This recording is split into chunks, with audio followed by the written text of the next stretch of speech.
we've been connecting for almost a year now. Almost a year, Almost a year. yes. So we started out because I reached out to you on social media Yes. because I saw you and then I started researching you and I wanted to learn more. Uh-huh. And we connected through NAREP. Yes. And we just did so NAREP is the National Association of Hispanic Realtors. And you did an event for us Yes. yesterday where you were the keynote speaker. Mm-hmm. And you talked about your story. Um, Yes. can you tell us a little bit of the? Yes. Well, first of all, it was an honor for me to be one of the Latina speakers for NAREP's event. Thank you. And I am the proud daughter of migrant farm workers. My parents are from Oaxaca, Mexico. I was born in Fresno, California, but when I was a baby, my mom was deported. I grew up in Tijuana, Mexico.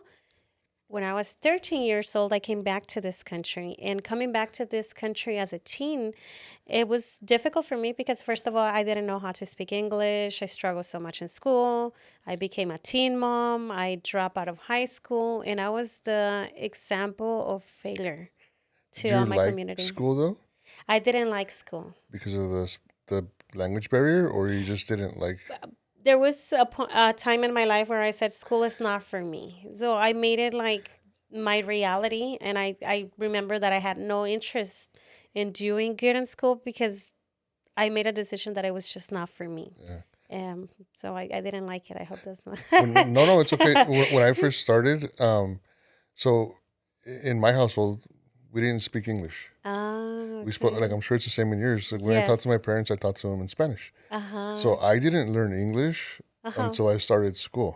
Oh, And I had the okay. same thing. Like I went Yes. through ESL and I didn't know how to speak English. Uh-huh. So I actually got held back in Yes. Okay. school because I didn't know how to speak English. Mm-hmm. And I hated it. Yes. And the same reason I had a really hard time communicating and then I fell behind. Mm. So then I didn't like the same thing. And when you're falling behind you're like, oh, I'm not good enough or I'm not smart enough. So you Yeah. start resenting education because you're like, I'm not good enough. This is not for me. I don't like it. Yeah. So that's exactly how I felt. So what clicked, what changed where now you became passionate? Because now you have a master's, you have a bachelor's, Yes. you're going for your doctorate. What like clicked where it's like, okay, It it clicked the moment it was when I became a teen mom. I dropped out of high school. I moved with my child's father, and I lived through domestic abuse, and I was living through a lot of poverty. And there was this moment that I realized if I don't change, nothing will change. And in one of the most difficult moments of my life, when my child's father forced me and my baby to sleep outside the house, that was the moment that I remember my mother's advice in the fields where she told me, Mija, if you want a better life, you need to get an education. And at that moment, that was the answer for my problem. And I decided to go back to school, and it completely changed my life. That's why now I'm an educational advocate. so so can I ask something? One of my like insecurities Mm-hmm. is I still don't like school. Yeah. Like it wasn't for me. But I didn't develop a good like base. Uh huh. So I'm not a good reader. Uh huh. Like it takes me a long time to read, Yes. and I really struggled with it. So I didn't like it. Uh huh. But so I have this insecurity when I speak Uh huh. that I don't sound like I'm smart Ah, enough. yeah. Yes. Um, um, so and I speak very like basic. Yes. Um, but then I learned that it's actually a strength. It is. It is. And also always remember that sometimes what we do is that we start creating our own identity where we'd say, oh, I'm not good for this, or I'm like this, and that makes us become very self-aware. Yeah, But if we switch and say, actually, this is my biggest strength of being soft-spoken, of being yeah, calm, of being, if you start seeing your personality, certain things of your personality as an advantage, you will feel more confident about being yourself, because that's the most important thing, of being yourself, being genuine. being genuine. Yes, Yeah. authentic. So I learned that too as I got older. Mm-hmm. And you said something that stuck with me yesterday. You said that when they asked you what would this Erica tell the old Erica, Yes. um, like to change or do differently. What I learned was that, like you said, it wasn't a bad thing. It was a No. good thing, and it actually helps you communicate better because Yes. not everybody understands like the long words and the Hmm. fancy the fancy education. But if you can speak on a people level, then it's Yes. different. It is. It is. I feel very, very, very honored to be the daughter of migrant farm workers. My parents, they don't know how to read or write. They're extremely humble, but because I have my parents, uh, that are they never receive a formal education. It's so easy for me to talk to anyone, farm workers, people from different cultures, because I don't feel that I'm more than them. I feel that I'm equal, and for that reason, it's important to, like you said, to understand that it doesn't matter where you come from. You always have to be able to understand everyone. Yeah. No, and I Yes. think that's also why they do such good connecting with you and relating to your story. Yes. So um, you actually like I said, you fell in love with education. Yes.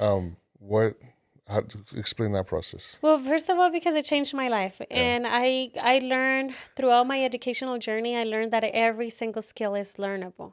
And when I realized that our brain has plasticity, that has the ability to change, I was very impressed by learning that. And I said, okay, so if every skill is learnable, then maybe I can face my fear of public speaking. And I wanted to test that to see if it was true that you could learn anything. I started taking communication classes, and that's when I started falling in love with education, because I realized, hey, it is true. You can learn anything. And now I'm an international keynote speaker, but it all started from a girl that was extremely shy, soft spoken, terrified of public speaking. Now I cannot tell you, Eddie, that I enjoy reading, but I see it as something that it's important. And Yeah. because it's important for me, I always have a book next to my bed, and I make sure that I read at least 20 minutes every day, because for me it's very impressive, the idea that you can learn anything. That's why I love education now. That's why I love to learn. Well, I think also from seeing your story, um, it sounds like you were an overnight success, Uh huh. but that's not the case. No, no, no. It was a lot of work. Uh, like I said, I faced my fear of public speaking 7 years ago. Yeah.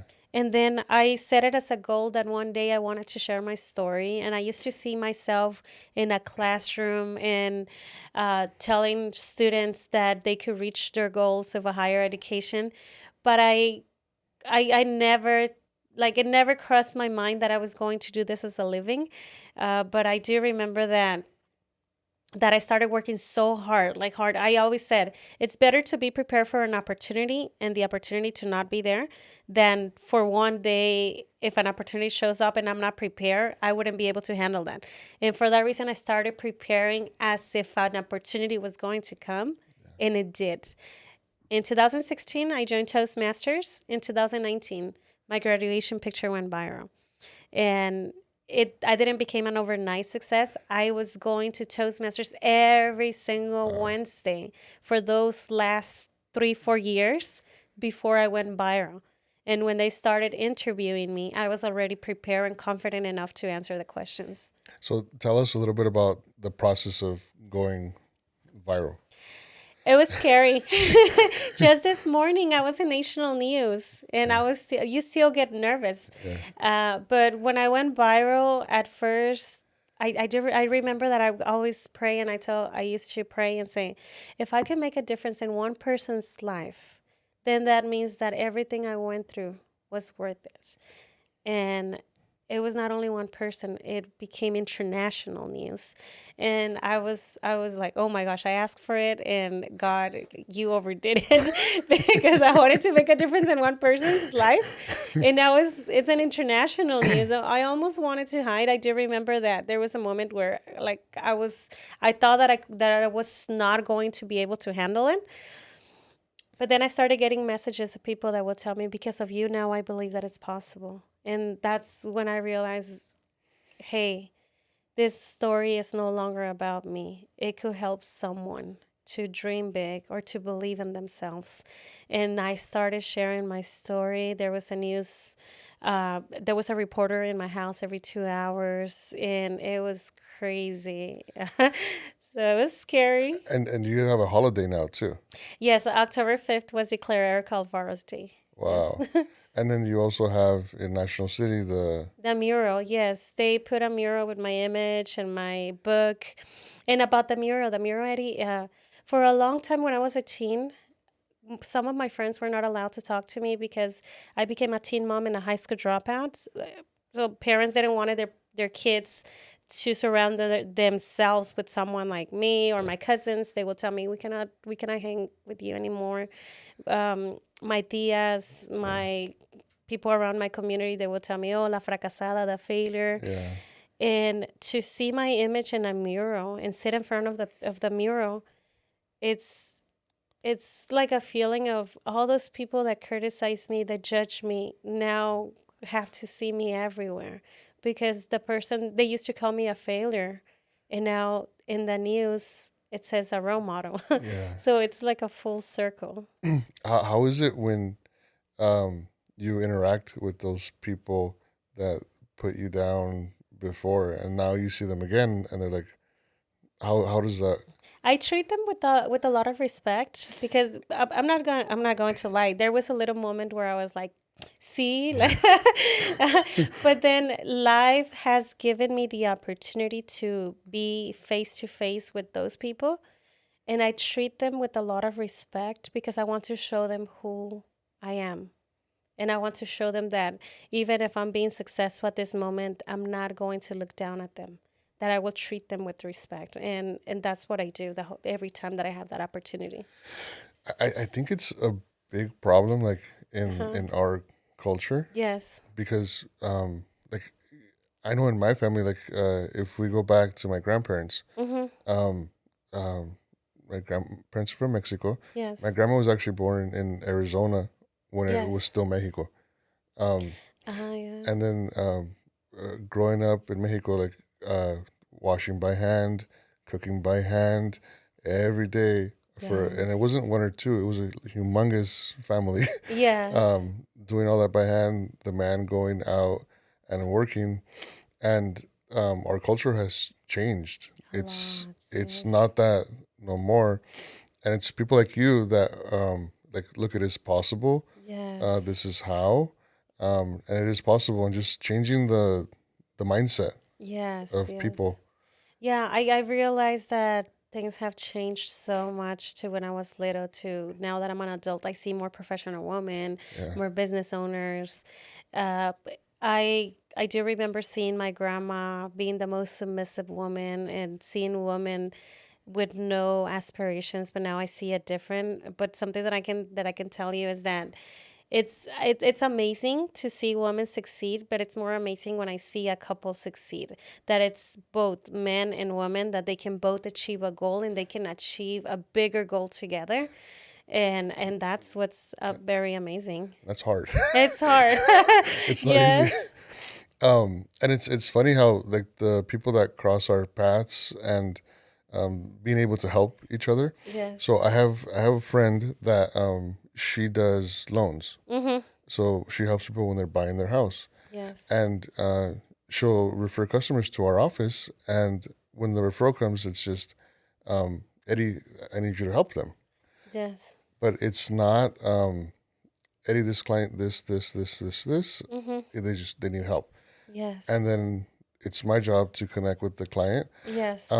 So one of the customers she sent, I talked to her and she's like, "Oh, I work in Fresno, picking strawberries." Yes. Um, so I call my friend and this lady's buying a house. Are you sure? Are Oh, you sure? yes. She told me she picks strawberries, and she's like, "Oh my God, no, she didn't tell you that. This lady owns the fields where they pick the strawberries, Wow. but she doesn't know Yes. how to read or write." How Yeah, impressive. and she's like, "I'm helping her to buy a house." And Yes. I've been working with her for about a year to help her buy the house. So I'm like, okay, this makes more sense. And then she explained what we needed to do. And this lady ended up buying 4 properties Oh, in the same wow. year. So she has a contract with one of the bigger produce companies where they Yes. send her the workers to work the fields, Yes.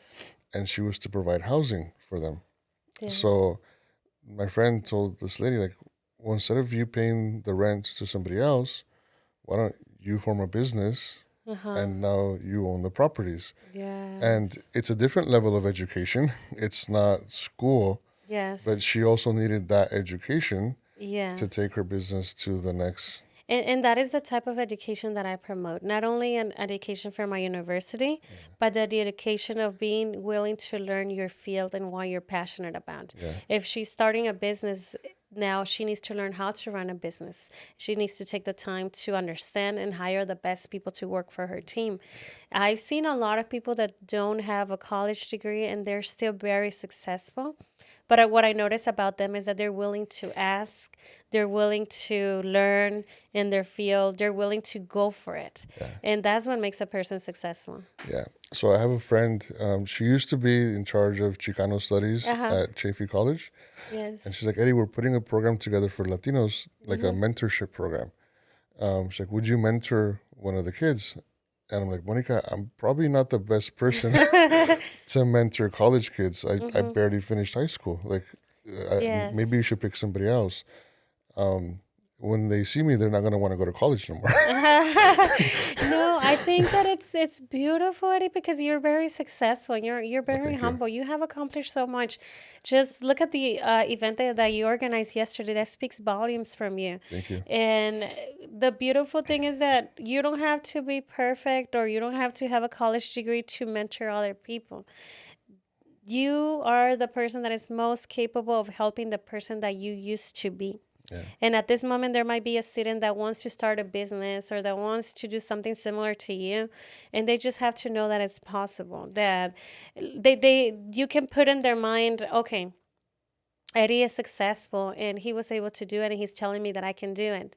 And if I keep going and I'll get myself through college, that will be my decision. But now I have a combination of two things. yeah, And that's something that you can tell them. If your life was perfect, you wouldn't be able to help no one. yeah, But that's the good thing about not being perfect. yeah. Yeah. No, it was very humbling. It was like it Yeah. was nice to be asked, and so I did it. And she's like, Eddie, out of all the mentors in the room, you were the one that was the most requested. Because you were more relatable. Yeah, you were the one Yes. the most requested.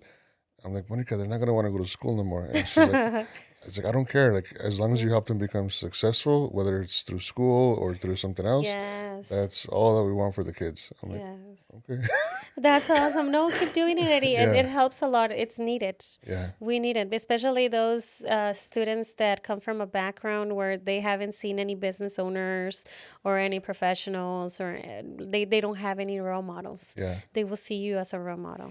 And it is our culture. I don't know why. I have this conversation with different people.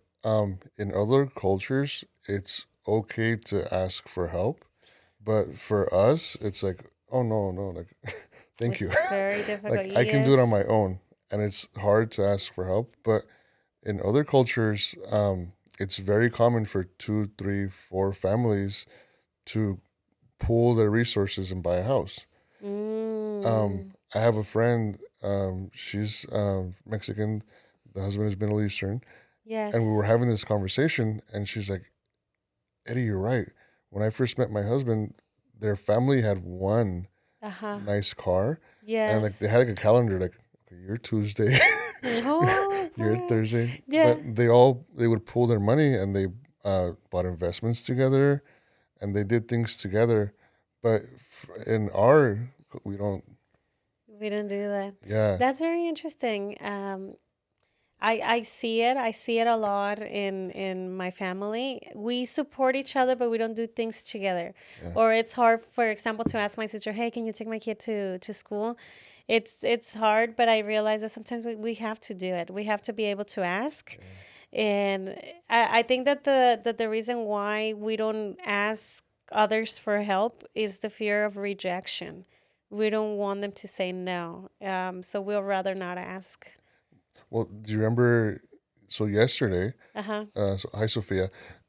Yesterday, Sophia said that like right, according to the Harvard study, the number one fear is not to die.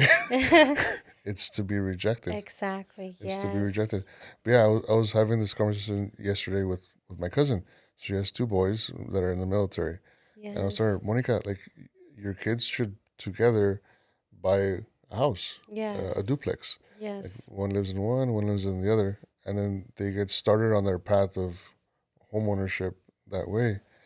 And like a light bulb, like Yeah. just like went off. But yeah, we need more of that, like in It's needed. Yes. in our community. Yes, I agree. So now you've transitioned to Erica, the business person. Yes. So tell me a little bit about Erica, the business person. Well, now being a business owner, well, going a little bit back, a year ago, last year, around this time, I was a human resources manager, and I was working for a company that every time that I tried to give my 2 week notice, they will give me a 10% raise. And it will make me like, oh, am I taking the right decision now? I'm making 10% more. But when I finally decided to quit and start my own business, I realized that the first 2 weeks first I was happy. I was like, "Oh, this is so cool. I don't have to go to work." But then on the third week, I was like, "Oh my gosh, what have I done?" So I was like, "So where do I start? I've been an employee for the last 20 years." But it must But have been scary it was scary. It because was now so you don't have a scary. paycheck. Now I don't have a paycheck. Now it depends on me. Yeah. Um, so I started brainstorming and I said, "Okay, if I want to succeed, I need to make sure that I have a good team. What is it that I really want? Where do I want to get?" And it was a process. And I started forming my team. And I tell my husband, "You're my manager." I hire someone to do the flyers, the marketing. I started creating a team. And now that I have my business, I realized that as a business owner, you are the person that leads. And you have to be able to explain your vision to those people that are in your team and understand that they're helping you, that without them you wouldn't be able to be where you are. So how did you learn that? Well, I learned that because like, for example, I work with my husband a lot and I always assume like he should know what I want. And no, I have to be very clear. Like, this is what I want, this is what I want you to do. And also be able to listen to his ideas, like, give me some ideas, what do you think about this? Because in the past I will go to an event expecting that my team will know exactly what I wanted, like what type of pictures. And then I was like, no, these are not the pictures. Only my face, no. Like the whole audience. And that's when I realized that we have to be clear, that I have to be a good leader. And that's the moment that I realized that when I started realizing that if I'm not clear enough, my team will not know what I want. So, um, do you think that being a mom prepared you for being a business owner? Yes, as women, I think that we're really good at multitasking. My son is now 18 years old, but I was a mom. I was a single mom. I was a college student and I was working full time. And Wow, somehow I learned how to manage multiple things at the same it's a time. lot to manage. Yes, it was a lot to manage. And now that I'm working on my business and growing my business, I I also manage a lot of things. And like right now, I'm in the process of applying for my doctorate. I'm also in the process of completing my second book. This morning I was on the news. Now I'm here. This afternoon I have other commitments, but it's being able to organize yourself what Never, has helped a lot. never stops. Never stops, Because and it shouldn't stop. because yesterday you were telling me your day got started at 2 o'clock in the morning, Yes, it started at 2 o'clock and you were also on TV at yesterday Telemundo. Yes. morning, and then you did our event, and so you had like a 15-hour day Oh, yes. yesterday. Uh-huh. When you're very passionate about what you're doing, it doesn't feel like work.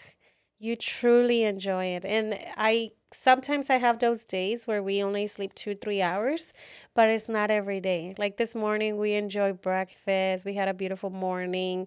Uh, we plan like 50% of the time is working super mega hard, and Yeah. 50% is like enjoying our family, enjoying time with my husband, not doing nothing, just watching a movie. So it's 50-50. Um, is your son involved in the business, or does he just go to school now? Right now, he only goes to school. Sometimes I used to pay him to pack my books, um, Yeah. but it's a little bit hard when you're working with the teenager, especially if he's your son. Yeah. You'll be like, okay, I need these books, and he'll be like eating hot Cheetos and packing them. I was like, no. So I'd rather have someone else do that. Does he follow your passion for school, or? My son, he also tells me, oh, I don't really like school, and Yeah. I tell him, well, it's because you're making it hard for yourself. You're procrastinating, and because you're procrastinating, now you think that you don't like school.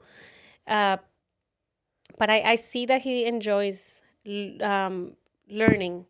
He's always watching YouTube videos, learning about something or reading a book. He loves to read, and I most of that behavior he learned it from me because I'm always learning or listening to podcasts, and I see that in my son, and I see that he's good in school. He just procrastinates a little bit because he's a teenager. Most teenagers. Most teenagers are. Can you tell me a little bit about the process of writing now? Well, you had your first book, but your Yeah. second book, but the process of how that got started and It's interesting because right now that you ask that it was not an overnight success. Now my book is used in multiple schools across California, and wow. it's going viral. But when I started writing my book, it was a long process because I didn't think that first of all, I was like, well, my English is not perfect. I didn't study literature. I need to learn how to write better. And it took me almost 10 years of just waiting and having that idea in my heart, but not taking action. And when I decided to take action, the first thing that I wanted to do is I will hire someone to write it for me. And a person said, I'm going to write your book. It will be a success. I paid that person $13,000, Wow. and I never heard from that person again. So he stole my money. Hi, if you're watching me. But because he Like, stole my thanks. money, thank you for doing that. Because of that, I had to write my own book. And I started writing, and I was like, oh, this is not good enough. But then I realized that there's a lot of help out there. I will write a chapter, then I will send it to someone to correct the grammar, and then I will send it to someone to read it. It was a long process. It took me almost 6 months to finally finish the book. But I realized that the hardest part is to sell it. Once the book was published, I organized my first book presentation, and only 2 people showed up. And then I organized the next one, 3 people, and the next one, and the next one, and the next one. And I think that by the seventh presentation, when only one person showed up, I was driving. Well, my husband was there. I'm pretty sure that by that time he was feeling sorry for me, because we were driving home. We got home, and I really wanted to cry. I felt very frustrated. And when we were talking in the bedroom, he asked me, "Why are you doing this? Why are you doing this?" Like he wanted me like to answer the reason why I started. And I said, because I want to know that everything that I went through was worth it. And I started crying. Now I've sold more than 25,000 copies of my books, and I have been in events where it takes me 4 hours to sign all the books that the event purchased. And just this morning, I was on nationwide news because they were talking about my book. So it Wow. was not an overnight success. How, It was a process. yeah. How do you deal with that? Like, most people would have given up after the first one, probably, but Yes. you did it multiple times and you kept on doing, and then you have to maintain the energy, right? To Yes. because you have to put on a smiley face and you have to put your best foot forward. Because if you're there like amargada, like It will not work. I always say that where you put your focus, you put your energy, and when those things happen, you have to be able to build a thick skin, and you have to know this is going to work because I will make it work. And you have to be your biggest motivator. When that happened during the first book presentation, I was like, oh my goodness, you know what? God is preparing me because I'm going to get super busy and I need to practice my signature. So I will like motivate myself. And sometimes I sounded a little bit crazy, but when you have a goal, you have to know, you have to believe that it will happen. You have to really believe that you will succeed. Because when you believe that you will succeed, it doesn't matter what happens. You just have to tell yourself, this is another setback, but I know that I will succeed. This is another um, disappointment, but I will make it work. I will change my strategy. It will work. So I believe in myself so much that it doesn't matter if only one person showed up or no one showed up. I will try it again and again because I already saw it in my mind. And the mindset, like you said, like this is preparing me for the success. Like these Yes. are the steps that I need to take to be successful. Um, this is just the way there. Like you, you fall forward, right? You Yes. keep on trying, and then it's preparing you for the. How is it signing books for 4 hours? It's like when you're living your dreams, when your dreams become a reality, there's like a little moment where you're like, is this my imagination or is it really You're happening? like, ow. Oh my hand. I enjoy so much what I do. Like yesterday when I was at the event, I had breakfast like around 5 in the morning and it was like almost like 3 p.m. and I realized that I haven't ate something in the last 8 hours because I was on the go and I was really enjoying the moment. I didn't realize I was hungry. So that same thing happens to me when I'm signing books. I don't realize that 3 or 4 hours passed until I finished the last book and I asked my husband, "Hey, I'm hungry. What time is it?" And he's like, "You've been signing books for 4 hours." Like, really? Yeah. Um, so no, you don't feel nothing at the moment. Yeah. And then your book is in English and Yes. in Spanish. Hmm. How was that? I wrote the book in Spanish Okay. first because I think in Spanish, and my first language is Spanish. And when that person stole my money, I I was having a hard time writing my book in English. So I said, okay, I'm going to write it in Spanish and then I will translate it.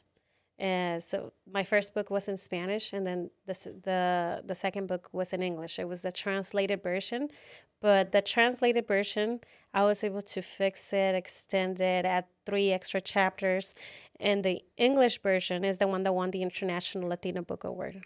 Wow. Hmm. What year was In 2022. it? So what is the next book?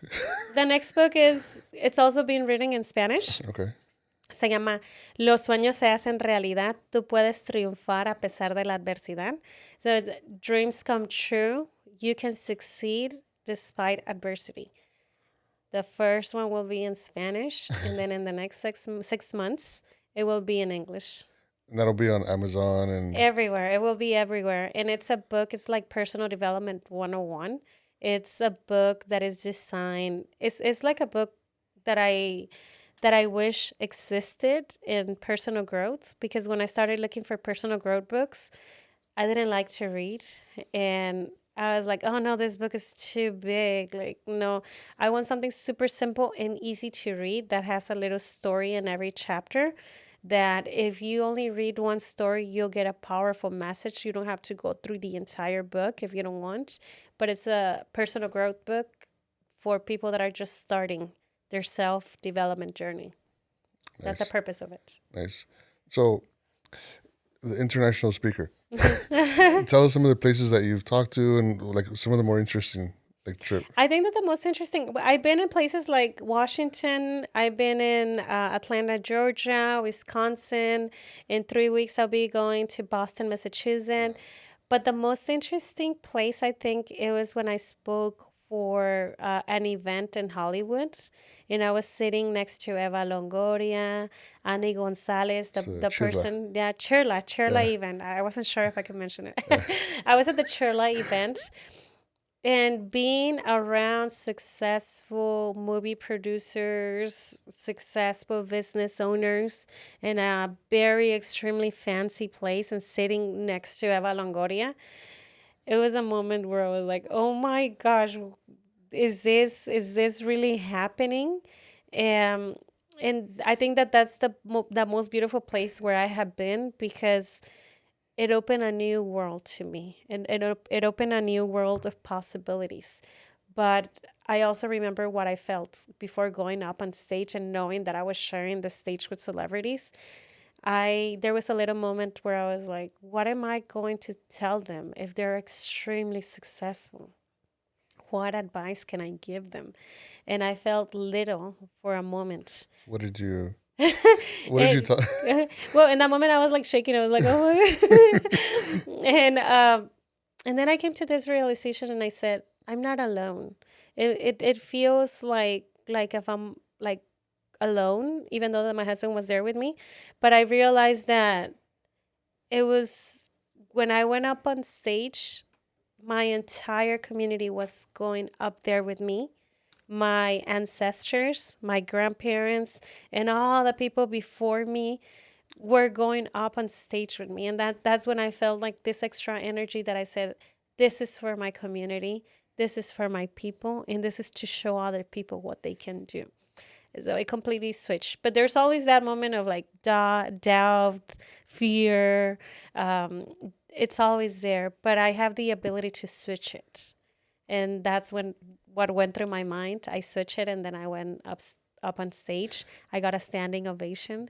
Yes. But I think that's good, right? Because if you don't feel like that, like the I don't know, maybe it's not that important, or maybe you don't care. You still get that because you still care. If you dwell too much on the negative things, those will grow. But if you can recognize it and stop it and start switching it, the best area will start growing, and it will give you a special extra energy. But you need to have the ability to stop the negative thoughts. They will never go away. I still have them, but I have the ability to stop them, reframe them, switch them, and give myself the motivation that I need. So how did you how did you learn that? Was it through like the personal development that you've done? Is there a mentor? How did you?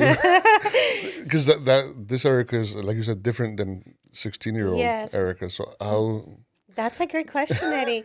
My personal development journey started 12 years ago. I started listening to Les Brown every single morning. I still do that. Uh, I As soon as my alarm goes off, I turn on a podcast or a audiobook or a motivational speaker, and I put it like right there next to my ear, make sure that it's closer to my husband so that we both can hear it. And then you start hearing that, because the first 20 minutes when you wake up, Yeah, that's when you start your mindset for the yeah. entire day. So it's something that I do every single morning. I put myself in here and I'm listening while I'm waking up. Yeah, that's how I started my self development. And then I also read a lot, but I feel that because I always listen to motivational speeches, to something positive in the morning. It's in my subconscious. And when something negative happens, those little voices that I heard in the morning and that I hear every single morning become part of my the way I speak to myself. So it's been a process of It's over been a process, 12 years. yes. Yeah, it's funny. So in the many conversations that me and Jose have had, that was one of the things that we talked about when in the past. I didn't understand. Some people get up in the morning and they do yoga or they Uh-huh. meditate or pray or read, or everybody has their own routine. Yes. And my routine was get up and straight for coffee. Uh-huh. But then I changed and then just started to work on the mindset. The same Yes. thing that you said, the podcast or a book or Uh-huh. something to start your day positive, Yes. um, and it'll lead you through the rest of the day. Oh, yes. You have to make sure that your morning, the first thing that you do in the morning is positive. Like say like Thank you, the God, for this day. I can't wait for this day. And then you turn on your motivational speech and you're listening and you're getting ready for the day. It completely changed everything, Eddie. And Yeah, it's amazing that now you're doing that because it does help a yeah. lot. No, it's a big difference. It does, It's a yeah. big difference. So when you went into um, the back to the business part, Yes.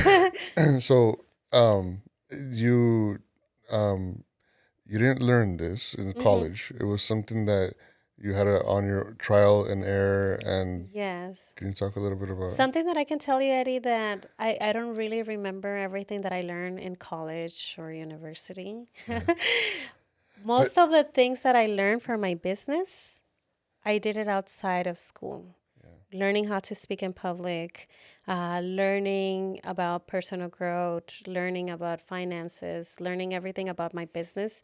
I learned it outside of school.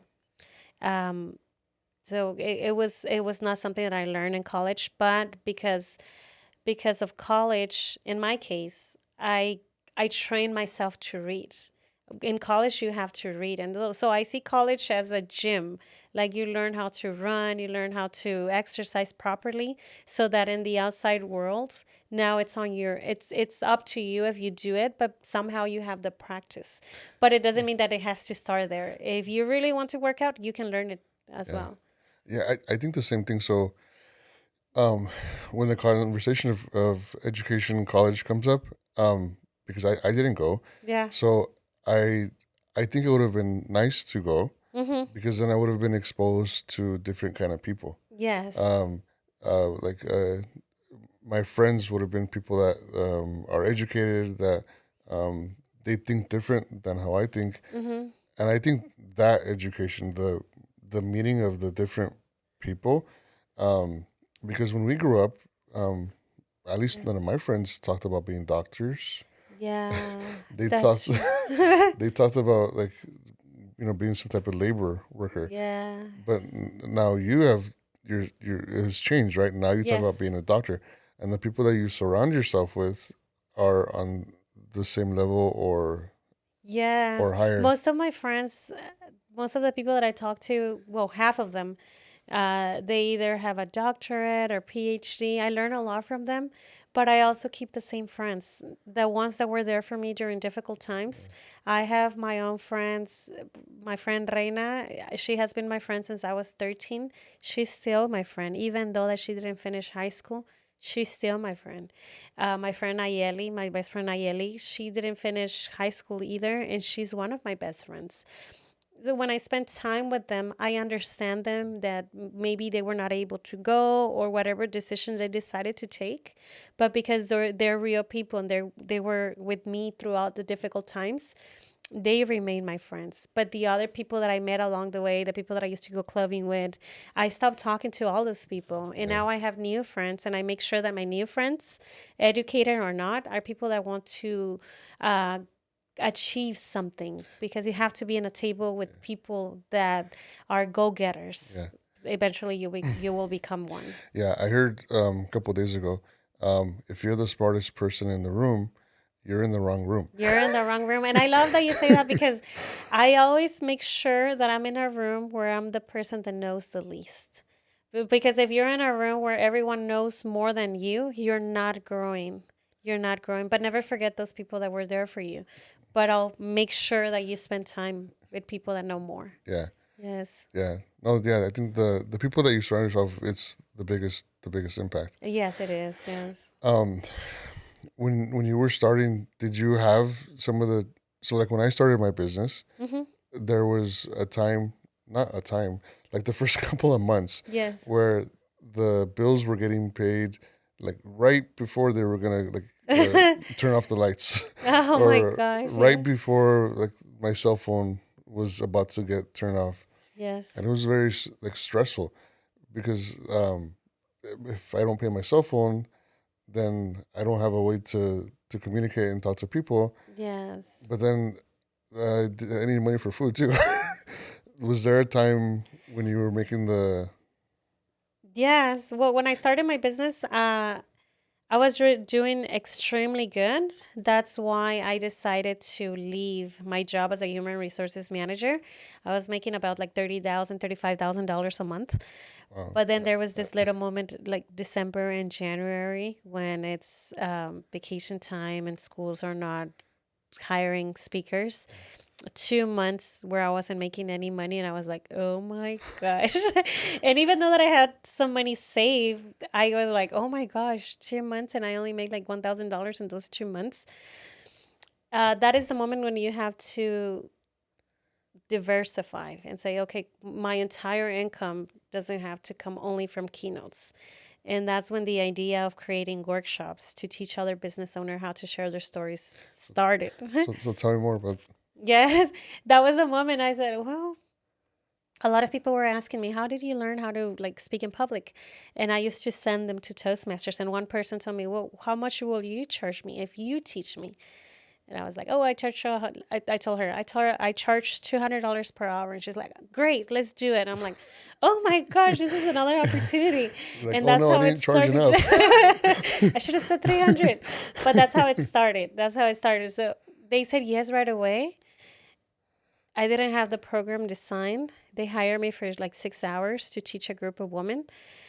And it was Is that literally the like first experience that you had? that Like, was where my you're first experience, my first experience teaching other people. yeah. And they said, okay, next week we'll do it next week. We will start organizing. It will be 15 women. We'll be there this next Saturday. And my husband was there next to me, like, okay, I need to put a class together in a week. And it went great. On the second class, they were like, wow, this class was amazing. I know this other organization. They also want to have your class. And it started growing based on referrals. And then February came and I started getting busy again as a keynote speaker. And now they're reserving me for June. I'll be giving 2 classes for June because June is summertime. So my slow season as a keynote speaker is June, November, December. So you already have since January, February reservations for June. Yes, yes. And Wow. there's still people asking, "Hey, can you make a space for our organization?" And I'm like, I'm planning to do only 3 this June for 3 different organizations because I also do private consulting. I also started doing that, and there's people that are running for city council that hire my services, people that are business owners, successful people, attorneys that they hire me for private consulting. So I also do that private consulting one-on-one plus workshops. So tell me about that. I didn't know that. Tell me about that. I don't promote it that much because I only take about like 1 or 2 people per week. Yeah. But I also started doing that because there were people that wanted to go to my workshop, but because of their busy schedule, they didn't have the time to go to my workshop. They will ask me, hey, can we do one-on-one? Yeah. And I will do one-on-one via Zoom, or I will go to their office and I will teach them one-on-one. And that's how it started. And teaching them the speaking, the motor, like what is So it? for the workshop is it's a minimum of 2 hours, and for the private consulting, it's also a minimum of 2 hours. But we meet via Zoom, or I can also go to their office if they're in a local area, and we just meet in person. And they ask me, okay, I want to share my story. I have this presentation. This is what I want, and I help them create their signature story. That way, they can share their story. The storyboard, like a storyboard. Like a storyboard. Yeah. Yes. So now that you're entrepreneur Erica Alfaro, Yes. what do you think about employee? Eric? I think that we wouldn't be anything without our employees, that they're very important. No, I'm sorry. The difference between being a business owner and you when you were employed. There's a huge difference. When you're an employee, you have security. When you're a business owner, you have liberty. And it all depends on what the person wants. As a person, what is most important for you? To have liberty or to have security? And you have to choose one. That is the difference between being an employee and being a business owner. For some people, it's better to have security, and that's fine. But if you're a person that prefers freedom and you're an employee, you will literally feel like a bird inside of a golden cage, that you have your food every day and your water, but you want to go out there and you cannot do it. That's funny. So Hmm. a couple of days ago, no, not a couple of days, a couple of weeks ago, it was Saturday, and I'm sitting in my office, and you haven't been to my office, but when my office is clean, there's paperwork everywhere. Yeah. Like there's always paper all over my office. There's always paperwork, and on Saturdays it's actually worse because I'm by Yes. myself and I can just put paperwork everywhere. So I'm in my office and I'm working, and I like it because there's nobody there and Yes. I can do my work. But the song "Jaula de Oro" Yeah, la comes jaula up, de oro, yeah. so I'm listening to it and I take a step back and I'm like, uh, It does feel like that as a business owner too, but this yeah, is the thing. Now it's your decision. yeah, That if you want to take a vacation, you don't have to ask someone for permission. But it does feel like that. It feels very sometimes lonely, and it feels like, oh my gosh, now it's on me. I have to work, and sometimes you have to work extra hard. But that's at the beginning, yeah, and if eventually you start getting a team, then it will not feel as heavy as it feels at the beginning. yeah. Yes. So definitely you would choose the entrepreneur. Oh yes, yes. Yeah. I've been a business owner for exactly a year, and I no longer see myself working for a company. I don't see myself asking for permission to take a day off. So for me, when I started, Yeah. I was sort of like pushed into it. I didn't choose. I was pushed into it, and I got fired from. That's the best thing that happened to you. Yeah, I got fired, and I went to my uncle like what do I do, Theo? You know, like I got Yes. fired, and so I'm explaining to him what happened, and he's like, okay, okay, Mhm. and what he said was, you know what, the person that fired you is a really good business person, Mhm. and I'm like, what? Whose side are you on? Are you really my tío? Yeah, he's like, Yeah. I'm like, what? She's like, she's a very good business person. I'm like, Yes. what do you mean? Well, she hired you, she used you, and she doesn't need you no more. So she let you go. Yes. And I'm like, that's not cool. No, no. That's not cool. Yeah. And he said, well, he's like, don't worry, it's happened to me a lot of times. Like Yes. it's not bad. And what he said is, you're no longer employable. Um, Like you've reached the point in your career where you're not an employee no more. Like yes. you're at a crossroads, and you need to take the step into the other, Mm-hmm. and start a business. Yeah, so that was sort of like me getting pushed into the. Yeah. But you have a very wise uncle. Very, very wise, because usually from our family we get advice of like, go look for another job. You need to find something safe. But your uncle said, hey, you're no longer an employee. You need to become your own boss. Yeah, Yes. yeah. No, and it was very hard at the beginning, but the same uncle, he had his strategy was like okay, yeah, you know, do it, and then again like throw you into the fire Yes, to it's like see. if they throw you into a pool and you don't know how to swim, they're like, swim. Yeah, and at that time it feels like you're drowning, right? Like, oh my god, what do I Yes. do? And like, okay, like you told me to do it, like help me. But it's like Did he help you? um he, advice. Advice. Okay. I think that he did the best thing, because if they let's say that they throw you into a pool and you don't know how to swim, and Yeah, someone says, hey, let me help you, let me take you out, yeah, you will never learn how to swim. yeah, And when you're in yeah, that situation of going through a very difficult time and no one helps you, yeah, you become a different person, because the survival instinct como que se prende, turns on, yeah. and you're instantly a different person. The thick skin that you were Yeah, talking thick about. skin. Yes. Yeah, Yes. yeah. So yeah, he was always there to answer my call. If I needed help with something, to offer Yes. advice. Yeah, he was always there.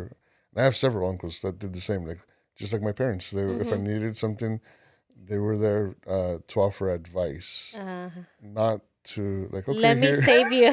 Yeah. No, Yes. no. It's to offer advice and Uh-huh. do this, to that. And a lot of times, I'm going to be honest, I didn't like what they told me. Oh, Um, okay. because Yes. I wanted help, but they're offering Yeah. advice, but it helped me become like Who the you person. are. And Yeah. and that builds a lot of confidence towards yourself when you're Yeah. like, I was able Yeah.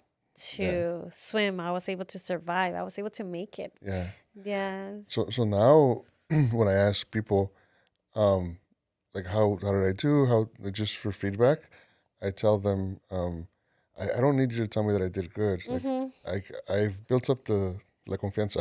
Yes, I yes. need you to tell me what I didn't do good so that Yes. I can get better for next time. Because of those conversations that we had, like now I have the confidence to do it. But Yes. now give me tips that I need to get better. Exactly. And then that's a total like different personality from the person that you were before to the person that you are now, because when you're willing to take constructive feedback, that's when you start growing. Yeah. But if you only want compliments, like tell me that I did good, then that's as good as you will get. But if you're always willing to learn and take the time to get better, you will eventually start getting better. I tell the same thing to Jose. I was like, "How did I do?" And he was like, "Good. No, no. How can I improve?" And then he starts telling me, and sometimes things that he tells me are not things that I really want to hear. Yeah. And I'm like, "Oh, don't show me that recording is painful to watch." So he records me speaking so that I can watch it, but I don't like to hear myself. Yeah. But I do it because I want to do better. Yeah. Yes. Well, so when you were telling me the story earlier Mm-hmm. about, that's what I was thinking. So about the books and how you failed, and then he asked you why. Mm-hmm. So what was going through my mind was, okay, it's he's at maybe I was wrong, but Yeah. it was a test. Like, Yes. do you still want to do it? Like, Yeah. are you still passionate about it? Like, Yeah. if you don't know why you're doing it, then don't do it. Yes, I think the way he asked me, he sounded a little bit concerned, but he was not like babying me or saying, "No, no, it's everything's gonna be good." He's just sitting there like serious, and he's like, "Why are you doing this?" And then I sit and I'm like thinking, and then I said, oh, "Well, because I want to make sure that everything that I went through was was for a reason." And then I started crying, and then I said, "Hey, I'm gonna try it again." And then that's when he hugged me, and I'm like, Yeah, "Okay." So that's why we're like a power couple, because we're a little bit hard on each other, but we don't baby each other when we're going through adversity, like, yeah, because we don't want to reinforce that behavior. yeah. No, it's very and it's not easy. It's not easy. No. Yeah, yeah. I have the same where we can have like very honest Mm-hmm. conversations, and sometimes it hurts. Oh yes, yes. Um, but I kind of not that I enjoy it, but like Yeah. I like it because it's a safe space Yes. where you can get better. Exactly, exactly. I Uh, think that's the best thing. If your partner tells you, "Oh, you're great, you're doing amazing, you're the best," you're not going to grow. Yeah, You're not going to grow. Yeah. and I do the same thing with my employees. Yeah. So I learned a while back that as a business owner you wear many hats. Mm-hmm. So sometimes you're the strict like Yeah. enforcer, and sometimes you're the coach, Yes. and sometimes you're the motivational speaker. Oh, yes. um, but then sometimes you're the shoulder to cry on Mm-hmm. too, and you just need to know, okay, as a business owner, like which hat do I need to wear? Yes. Like, You need to have a lot of empathy. You have to be able to put in you have to be able to put yourself in the other person's shoes, and that's not easy, because sometimes you're like, "Oh, come on, this is something little. yeah, Why are you crying about it?" But then I'm like, "Oh, okay, just let that person have their moment, and then once they're better, like, have the ability to coach them or talk to them." Yes. yeah, even like physically. I think 2 or 3 weeks ago, Uh-huh. I got vertigo, Oh, okay. and I've never had Yeah. vertigo. Uh-huh. The girls that work with me, I've had a few of them that have had vertigo, and whenever they told me like, "Oh, Eddie, I'm dizzy," Yeah. and I'm thinking to myself, you sit at a computer. Like, Why are you dizzy? yeah, like Yeah. you can't sit there and Yeah. and type and like answer the phone like because you're dizzy. Yes. But then it happened to me, Mm-hmm. and I'm like, oh my god. Did you tell them? Yeah, I told them, and they offered me tips like do this, do that, do Oh, that. okay. Um, but it happened while I was at an event. I was at an Mm. event, and I thought I was like hungry, like over. Yeah. So I'm like, oh, I haven't eaten, like, and I was like eating fruit, and I'm like, Yes. okay, it's not getting worse. It's not getting better. It's getting worse. And I sat in my car for like an hour, Uh-huh. just waiting for the world to stop Yes. spinning. Spinning, yes. And then I probably shouldn't have, but I drove home. Oh my gosh, I didn't know. Yeah, I drove home, and then I laid in bed and just again waited for the world to stop Yes. How do spinning. you feel now that if a coworker tells you, "Hey, Eddie, I'm dizzy"? No, it's the empathy, like you said. Like I Yes. understand now, and It happens because I've been in many situations where if, let's say, my partner tells me I'm doing something or saying something to my partner, and then their roles change and someone does something to me, I'm like, oh my gosh, I'm pretty sure that that's how my partner feels because now I know how it feels. yeah, So I've learned how to apologize. I do it. But like before, yo era muy orgullosa. I'm really like very prideful. But now I'm like, hey, I've noticed, now I know how it feels to be on the other side.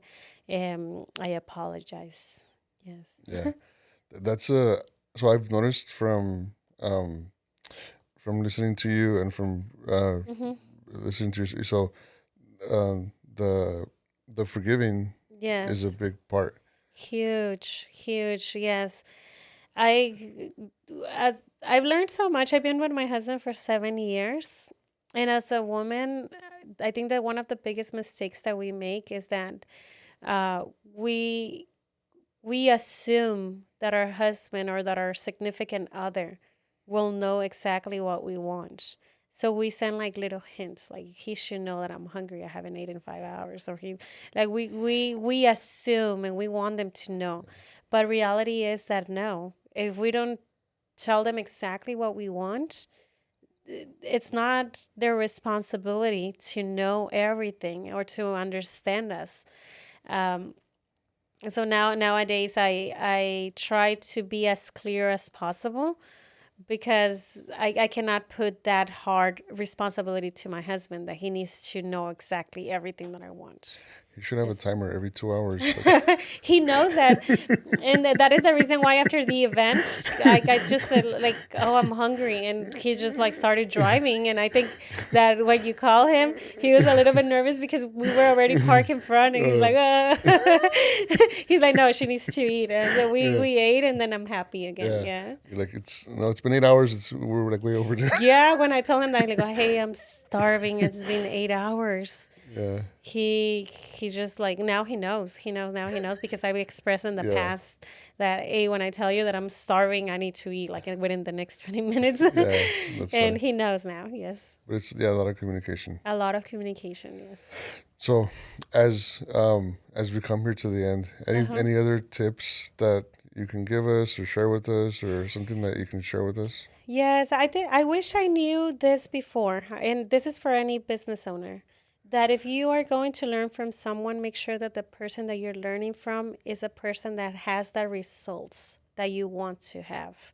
And also make sure that whoever you're working with, that both of you have the same values, because it doesn't matter how good the other person is. If they don't have the same values as you or similar values, it will not work. You're just wasting your time. That's something that I wish I knew before as a business owner. And I think just to add to what you said, um, so I learned a while ago that you should have both. You should be both Yes. a mentor Uh-huh. and a mentee Yes. at the same time. So you should always have somebody that you're learning from because Yes. you will change, right? Like this level now you're on a different level, so you need it. Yes. So maybe when you were starting your career, the people with the bachelor's degrees were but now it's doctors. Yes. So now you have higher level mentors, and Yes. then you help the people. But now, when you have a lot of information, you need to be able to teach it. Yeah. So learn as much as you can, but the best way to learn as well, like you said, is when you teach it, Yeah. when you help those ones that are in the process of learning. Because, like I said before, there's no one more capable of helping the person that you used to be than you. And for that reason, I do my workshops and my private consulting because I've learned so much from the best people. I've trained directly with Les Brown, Lisa Nichols. I'm always learning, but I learn the most once I teach and once I speak about what I learn. And it's important for us, like, one of the importance of this podcast, is to pass, like you said, pass on the knowledge, right? Yes. Like, we need to do more of this to show people that yes, you can, it Yes. is possible, It is possible. and to keep trying. Exactly. Like, there's more on the other side. Just keep trying. Yes, Erica yes. did it. Like, you can do it too. And also to show people that you cannot have a testimony without a test, that Wow. people will believe you more if they know that you also went through adversity. Because sometimes we only see the success, but we don't see what that person went through. Yeah, that's Yes. awesome. So, Erica, if somebody wants to get a hold of you, how can they reach you? How can they follow you? They can follow me on Instagram as Erica Alfaro, Facebook, the same, LinkedIn. They can also visit my website, ericaalfaro.com. If they want to reach out to me, they can do it through my website. My husband will be the person that will answer the questions, who is also my manager and my event coordinator. So that is the best way to reach out to me. And that goes the same for speaking, for For anything, coaching, yes. for everything. Yes, for speaking. Jose is the person that filters the calls. If it's for, let's say, coaching, he'll send it to my assistant, Sarah, and then from there, she will give more information. If it's for speaking, he usually handles the speaking section. If it's for a media interview, my husband will take the first call, then he will forward the call to me. Thank you very much. Thank And I you. can tell you firsthand that Jose does a great job. Oh, yes, he does. He's amazing. He's amazing. Yeah. I always tell him, babe, you need to become a person that is hard to replace. Yeah. Well, so before we close, so he's told me like he's also doing Toastmasters, and because I'm like, I Yes. couldn't find you, and he was telling me, so he's working too. He's working too. He has a little bit more on the introverted side, but he's always working on himself. So He also joined Toastmasters. He takes a lot of classes. Uh, so when you have a partner, like it's like this example. Both of you are walking, and then you both of you start walking on the same pace, yeah, and that's the beautiful thing about Jose, that he's willing to learn. that's awesome. Yes. So thank you very much for your Thank time you. today. Thank you, Jose. Yeah.